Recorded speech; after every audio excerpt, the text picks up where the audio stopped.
We're going to say good morning to Keith Wood. Keith, good morning to you. How are you?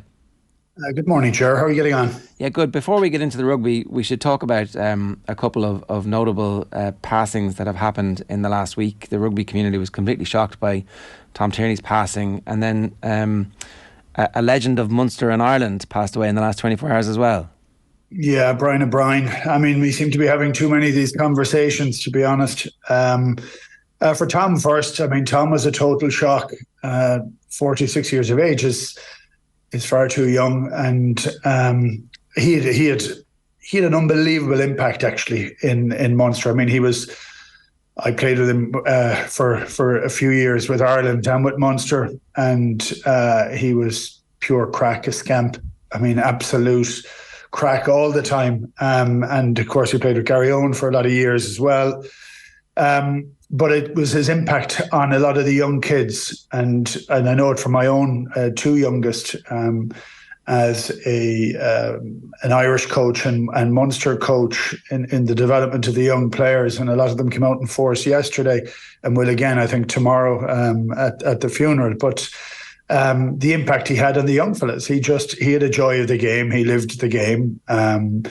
They've all been heartbroken, actually, as have we. And, you kind of get used to it when you're a bit older and can deal with it. But when you see the anguish on young men's faces when someone that had influenced them so much passes away. So it's a huge loss for Mary and his two daughters. And it's, very sad. Brian is different. Brian is older. I'm smiling because I just think of so many parts of his history of where they intersect with my own. He was an unbelievable, proud Shannon man, crazy Shannon man, and became a crazy Munster man, became a Lions selector, Irish selector, president of Shannon Rugby Club, manager of Munster, manager of Ireland. And I was in the change room the day he decided to sing Stand Up and Fight for the first time. I could be getting it wrong, but I think it was after a Saracens game but I can't remember for certain. And I mean, for him to belt out a song like that and hold the whole team, and it became part of legend. And I just think he was a huge servant to the game, but also he was a huge presence. He was fantastic with Ireland as manager. Worked incredibly well with Eddie O'Sullivan. Was fantastic with Eddie O'Sullivan back in the day. But yeah, very important man I will admit, very important man for rugby. Very important man to us too. He was a cracking friend. Yeah, beloved of everybody in that Irish setup, and all the generations who got to work with him, I think, are actually echoing your sentiments this morning. So we'd send our condolences to the O'Brien family as well. Let's look back briefly on the Italy game before we look forward to the Scotland game. It's one of those where Italy are getting loads of credit for how well they played, and rightly so, and the Ireland team is heavily depleted. So in terms of the lessons that you draw that are like deep-seated and that you're still thinking about in 3-6 months' time, beyond the squad depth, and now as the dust settles, is there much for Ireland that they're going to be like, okay, this is fundamental to how we do our business in the future? Or is it more like we're understanding more about everything here? This is just a layering on of extra information that we have. Yeah, I think, I mean, you said a lot in that question. I look back on the game and think we were shorn of a lot of players. I think Italy have improved an awful lot. And in times that I've been so downhearted, disheartened by Italy's performance in the last few years, that they might have a couple of good players would come in and they try and play with a bit of additional width and flair, but they succumb to their discipline problems and maybe lack of fitness. This year they look entirely different, and yet they're not getting the wins. So that's very tough for them. That wins in the autumn, but not in the Six Nations. So I think they're on an upward trajectory, and I think they're incredibly dangerous. And that's one of the big parts for them. They've become incredibly dangerous. We were shorn of a lot of players. I've said often, I just think our structure is a really good fallback. So I looked at it and I think the performance was good. It could have been very good. The try just before half time kind of changed things a little bit. It took us a long while to fight for it, for the victory. I think there was a risk. And I thought we came out the other end of it. So I don't think I'd be entirely happy with the performance, but I would have said that the performance was good enough just about to get the win away from home against a team that was fresh and filled with some level of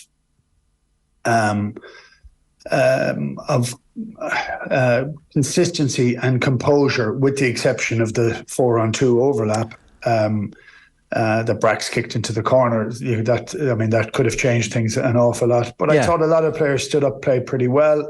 But it just also shows you that there's the differences in the quality of some of our players when they're not there has a drop of a few percent. That few percent can mean passes don't go to hand where they're supposed to. It can mean everything is off ever so slightly. But I think the game is invaluable for Ireland. I think they would have learned a huge number of lessons and won. Yeah. And there's times we learned lessons when we lost, and that ruined half the season. This is a better situation, for sure. It's definitely a better situation, and those lessons will definitely be absorbed. James Ryan did a half-an-hour interview with Joe Malloy, and again, you can get that in our podcast feed. And in the middle of it, they were talking about the decision not to kick the points.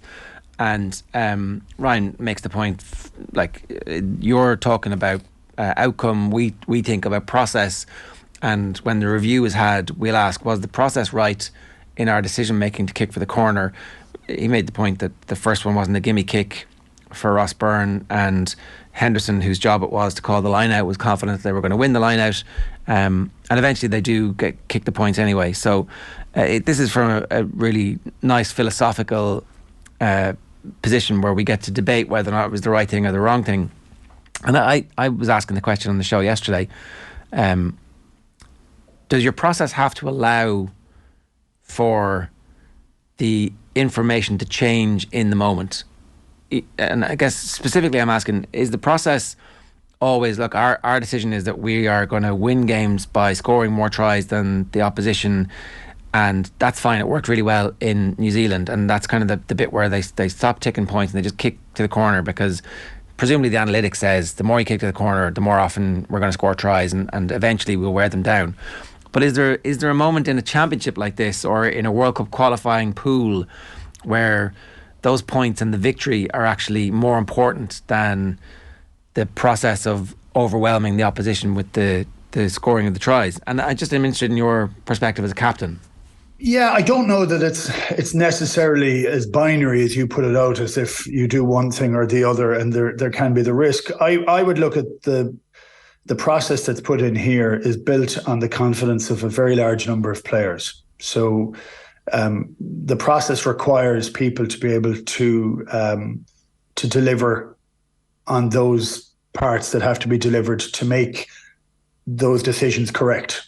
And not everything sits in your hands. It isn't as if you can do everything you want without the opposition trying to stop you. So I think as confidence gets higher and higher and higher, I think that's where the idea of the process works. I can't fault that. Thinking. Actually, I can't fault it when it's pushing us to levels that we haven't been before. I think at times it becomes kind of scary for fans, actually, to look at it and say, Jesus, no, just kick the ball over the bar. But in that moment, in that time, with the trust that the players have in each other for the delivery of the skill that's required to get the score that they're looking for, I think they're right. I think they're confident. I think it seems to be not an eradication of doubt, but an eradication of maybe poor technique a lot of the time. And so I think that depends on who's on the field at any moment in time. And if we were to try and read something into James Ryan's comments, it's that the team believe in the team and the squad, no matter who's on there. I think that's where your conversation comes in, where it may be actually you're better off to kick the points at certain times, but you'll know that on the field, and you'll gauge it with the there's that spark of confidence that's on the field that may not be visible from off the field. And when that is there, you'll say, yeah, definitely we'll kick in the corner because we're all up for this. We're all in the right mental space to be able to make this happen. Everybody knows their job. So, look, I like it. I'm kind of enthralled at the moment with watching Stokes and McCullum and Bazball in cricket, that they've totally changed the manner in which they go about it. And they took a risk at the weekend or over the last few days and lost by 1 run in one of the great games of cricket. But they could have comfortably made it a draw very, very easily. But they went all out to do it. And in that instance, I think they learn an awful lot about themselves, and whether they do things differently or not, I don't know. So, but I like that. I like the fearlessness that seems to be in this team. And I'd hope that would continue because, like we talk about our history in times past of not getting past our quarter final, and it'd be interesting to do a sort of psychological review on all of those. And was there too much of a fear of failure in the midst of that? Well, this is a team that seems to be comfortable with winning, and that's a very different landscape for us. Yeah, you could probably do a thesis on Ireland's quarter-final performances, I think, at World Cups in years gone by. Keith, when you're on that, you're talking even the cricket as well and tight games. Andy Farrell will have been quite pleased that it was maybe a tight win, leads to certainly no complacency going forward. Were there any negatives in particular that you might have picked out from the performance last weekend? Bundy Aki comes to mind as someone who was quite upfront and honest about his own performance after the game, maybe referencing a lack of game time, maybe showing up in defence a little bit. Was there anything that you touched on, Bundy's performance in particular, that maybe left a little bit to be desired? Yeah, I would look at, it's funny, I'm trying to get my head around this entirely as a team performance. And when you highlight Bundy in that instance, he's not, I don't think he's a natural defender at 13. And I think 13 is an incredibly difficult place to play and defend. And I think at times we overlook the quality of Gary Ringrose over the last number of years, that we never really talk about our defence in that place for the most part, because it seems to be sealed off comfortably. And so I also think you have a player playing out of position. I think Bundy's more 12, and I know it's only a subtle move out, but it's defensively you're far more exposed. That doubt makes it very difficult for him. It's great to hear him kind of say that he didn't get to the point of where he wanted to be. But we need to find our second 13. And, for the most part, we know that Henshaw can play there, but we've had a huge number of injuries in that space. So that puts us under pressure. That's where we're looking for. We're looking for, if we look at other players, I thought Ross Byrne played pretty well. He still isn't a threat like Johnny is. And he is, for Johnny's picking the right decision at every moment. But I thought he grew into the game. It was his first Six Nations start. You could be quite churlish criticising guys who are trying to reach a height. And so I'd be looking at trying to get those players as further up that tree that they possibly can. But we will end up with players that are absolutely brilliant, and the guys in 2 and 3 behind them may not be as good. And we have to deal with that accordingly. So for me, I'd be happy with the win. But I think we've fallen off too many tackles. But I think that's also part of how Ireland are trying to play. They're playing wider, looser, with a huge amount of pace. And that will always end up with different gaps in the system. And then when the ball is turned over, your players are not in the ideal position to make the tackle or to defend properly. So I think you have to be careful for looking for perfection when you've 7 or 8 changes to a team. And I guess the other thing is that you've also got to be careful looking for perfection, because it doesn't really exist. I mean, when the best New Zealand team with Carter and McCaw won the World Cup in London that time, beating Australia in the final, there were times along the way where even that team, which was clearly the best team in that World Cup, and you know, there's an argument for them being the greatest of all the teams that that New Zealand have produced, they didn't have it all their own way, because this is big time professional sport where there is endless amounts of analysis being done on even the best players' weaknesses. And so, like, if we are going to go and do well in a World Cup, there's going to be a lot of tricky, dark moments that we've got to get out of. I think that's valid, and it's the difference between excellence and perfection. You know, you want people to perform excellently, you know, and different people have a different level of what that is. And when you look at what we've kind of managed so far, and I also like the fact that they go at one game at a time. They're not really thinking of anything else, really. And they're looking for that level of performance that is excellent, you know, and that's what it has to be, because when you make a mistake, you have to forget about the mistake. I just think this mentality of a team is a bit different. It seems to say, oh, well, we've made a mistake. We're not going to be berated for it. We're not going to berate ourselves for it. Let's just go and do the next thing really well again. And I think that makes a huge difference. So look, it's funny. I was trying to do my view of what I thought of the Six Nations so far, and I thought there's the brilliance of the French players, of so many of the French players. There's a brilliance of those. There's a brilliance of Finn Russell in Scotland, and other players are rising as well with him. But for Ireland, a lot of it's the brilliance of the team, and how people know their jobs, and the standard of performance just seems to be consistently incredibly high. So I thought we had a high level of play, and I thought it was a really good performance on the basis of 7 or 8 guys being gone. Yeah. It used to be that we would have a knock-on every 10 or 15 minutes. That's what it felt like watching. And now, whenever anybody has a knock-on, you're like, how did that happen? Well, that never happens anymore. Yeah, and my God, there's a scrum. You know, I thought those days were gone, you know, and it's what is this thing? Yeah. Come here, the Scotland game, right? We had Tom English on yesterday, and Scotland are feeling themselves at the moment. You know, they've finally got a load of their injury problems have passed. The out half has a working, if not good, relationship with Gregor Townsend. Townsend has kind of let it be known that this might be the end of his time there, but he might be able to be convinced to stick around. It looked like Scott Robertson's going to get the New Zealand job, so maybe he won't be available to take the Scotland job. And with all of that kind of happening in the background, Scotland are in our group in the World Cup, so this game is massively important for all sorts of reasons, not least of which is actually we might get a home Grand Slam if we win it, or we'll certainly be playing for one anyway. So in terms of big occasions, Ireland at Murrayfield, sometimes it's a big occasion, but this time it's absolutely giant.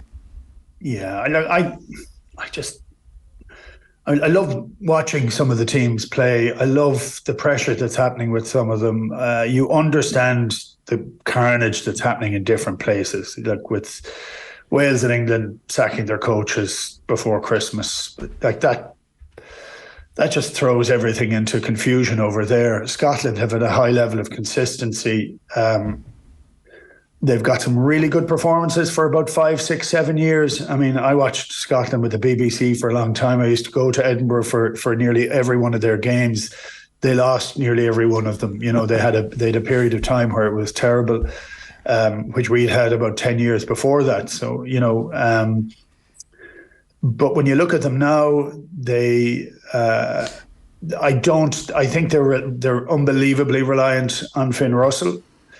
I think he pulls the strings in a real kind of hero type way. It's all based in around him, and he has the ability to pass the most sublime passes, to drop the ball off to another player that you can't even see the pass happening, to kick pass better than pretty much anyone. His goal kicking is pretty fantastic. it's a huge game for us. But for me, I look at our team, and again, where our brilliance sits is around the structure. And if we get all our players back in and they're up to scratch, our job is to negate Finn Russell and see how Scotland are able to react with him being put under pressure. If we get our defensive line up well, there's a good chance that Finn will pass a scoring pass for them and for us. Yeah, because he is always looking for. It's not always boom and bust. He's technically excellent. But he will go for it, and he knows he has to go for it. And actually, for Scotland, he has to go for it. He can't play a conservative style. He can against certain teams, but I don't think he can against Ireland. So, but I think it's going to be a cracker. And I've looked at the, when you're enjoying the rugby at the moment, I'm not enjoying Wales and England. I'm not enjoying the manner in which they're playing. For me, it's a bit boring. There's a bit too much kicking, but when you look at Italy trying to go from everywhere, France having just so many unbelievable players, Ireland playing so well, Scotland playing well, they're great games. I mean, we've looked at some of the great games in Six Nations history. France-Scotland last week was phenomenal. Yeah. Briefly, Keith, just before we let you go, just wanted to touch on the news that came out this morning, last night on New Zealand, and what their situation in terms of a head coach is going to be. So they will have a new head coach essentially after this year's Rugby World Cup. Ian Foster will not be reapplying for the position. I guess Scott Robertson, the number one name in the frame. Jamie Joseph being mentioned as well as a potential replacement. What do you make of all this? And I guess the announcement this far ahead of the World Cup? Well, there was rumours came out 2 or 3 weeks ago in terms of Ian Foster getting peeved with people talking about what's happening after the World Cup, and he's saying, Jesus, will you just concentrate on the World Cup and let's just not have any conversation about that afterwards. I think the announcement last night was a way of drawing a line in the sand so that this consistently doesn't go up and come up. I think he's under unbelievable pressure, as is New Zealand after the results of the last year. They've had, like, for them, dreadful results. So, look, in terms of rugby, I never like these kind of chats that happen beforehand when a coach is kind of going to go or not go. They want to go under their own steam. He will now be going under his own steam.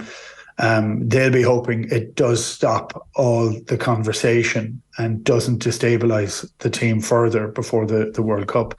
But we are kind of happy enough listening to this, that while teams that we're playing against are kind of struggling somewhat, trying to get their house in order when our house seems to be pretty good. Don't get too excited by that, because those things can fluctuate very quickly. Yeah. But look, for them, it's just trying to tidy up all the conversation so they're not talking about it for the next 9 months. All right, Keith, great stuff. Thanks a million for joining us. Cheers. Cheers, gents. It's Keith Wood giving us some thoughts this morning.